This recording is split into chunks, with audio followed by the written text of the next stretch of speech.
Hey everyone, welcome back to my Mexican kitchen here in Switzerland. The recipe I'm sharing today is from Guadalajara, Jalisco. It's a very typical recipe from that area, and it's called Tortas Gemma. It's a sub sandwich in a sauce, which is the person who invented the sauce was called Gemma, so it's named after her. If you Google, you're going to find tons of recipes. They all have some sort of variation, so I'm just going to put mine in there as well. The ingredients you need to cook your meat for your tortas Gemma, Lonches Gemma, or sub sandwiches are 5 peppercorns, 2 strips of orange peel, 2 bay leaves, 1 teaspoon of mustard seeds, 1 allspice berry, 1 chile de arbol, 1 chile chipotle dry, 1 chile morita, 2 tablespoons of salt, 1 pork fillet, 3 garlic cloves, 1 onion. The ingredients you need for the sauce for your Lonches Gemma are 1/4 of a cup of mayonnaise, 1/4 of a cup of creme fraiche, 3 garlic cloves, half a cup of the meat's cooking broth, a dash of cinnamon, a dash of oregano, 1 arbol pepper, 1 chipotle pepper dry, 1 morita pepper, 1 onion. All these are the same ones we used during the process of cooking the meat, including the garlic. Those are also the same ones you used when you cooked your meat. And 700 grams of tomatoes and salt to your liking. So we're going to start by cooking our meat. I put 3 liters of water in here, and my meat is 500 grams, so half a kilo. The meat, if it's slightly larger, if it's heavier, it's fine. There's no problem. You're just going to have much more meat, much more yummy meat. And same goes for the water. You can just put the sufficient water for the cooking. I like to put more because usually I freeze the broth from when I cook meat, and I use that later for soups or for rice, so it tastes nicer. But if you guys don't want to have so much broth, you can just put enough water for the cooking of the meat. And in the broth directly, we're going to put the salt, the onion, the garlic cloves, the bay leaves, and the chilies. These you can take the stems off and shake the seeds on the ones you can't, and the other ones, if the seeds can't come out, some of them are trickier, you can take those out later when the chili is cooked. That goes loose in the water. In a tea ball, we're going to put the mustard seeds, the allspice berry, the whole peppercorns, and we're going to put the 2 strips of orange peel. I just used a potato peeler and I got these 2 strips, so these also are going to go in here. You can also put them in loose if you don't have one of these. I like to separate them because this I don't use anymore. All these things get thrown out. The other stuff is going to be reused in the sauce, so if you don't have one, don't worry, just throw everything in.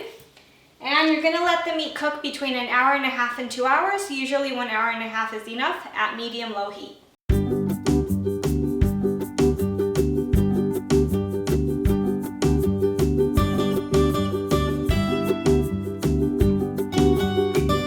Okay, so right now we're going to do 2 steps. The first one is we need our tomatoes cooked. So we're going to cook them in some water. Once they're cooked, we're going to take the skin off. And while they're cooking, we're going to brown our meat that we cooked just so it gets nice and golden on the outside.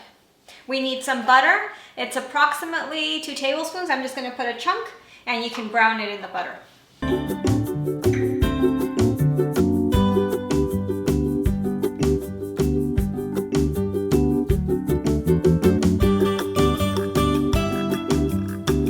Okay, so the tomatoes were cooked.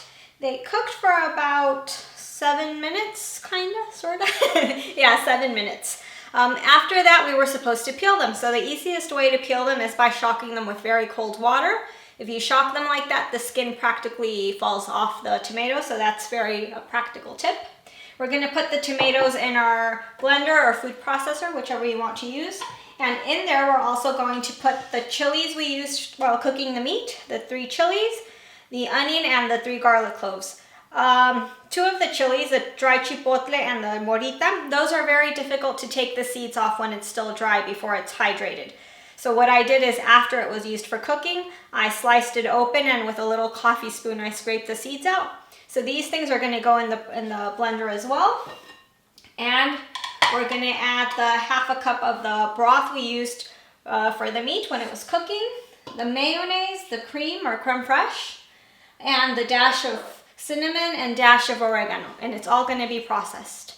After that, we're going to put it in a pan and we're going to let it boil. I'm going to add the salt once it's boiling because I want to test it first, since the broth already has plenty of salt from when we cook the meat. So let's put that to work.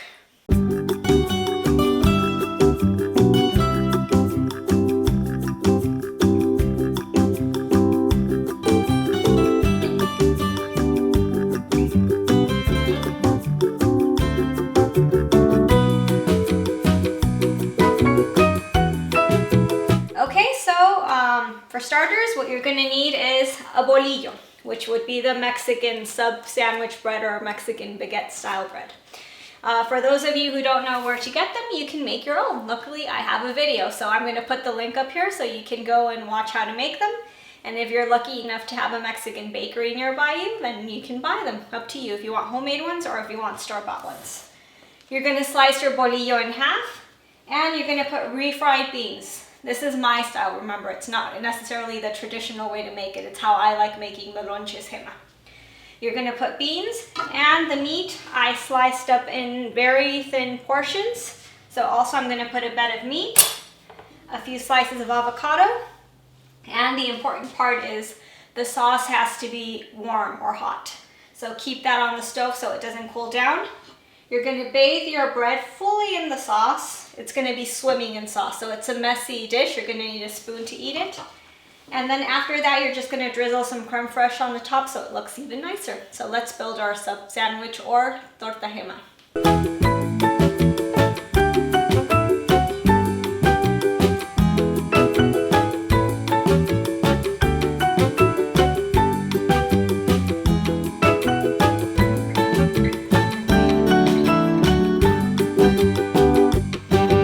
Done making our Lonches Gemma, torta Gemma, or Mexican style sub sandwich. Here, let me show you guys how it looks close up. Super, super beautiful and yummy. Please do not try to eat this if you're out on a date. It's really messy. Or if you are and you don't care, that's even better. But I hope you guys enjoyed the recipe. See you in the next video, and don't forget to subscribe. Thank you for watching the video. I hope you enjoyed it. Please watch the other videos. Just click on the links, and don't forget to subscribe to my channel. Thank you.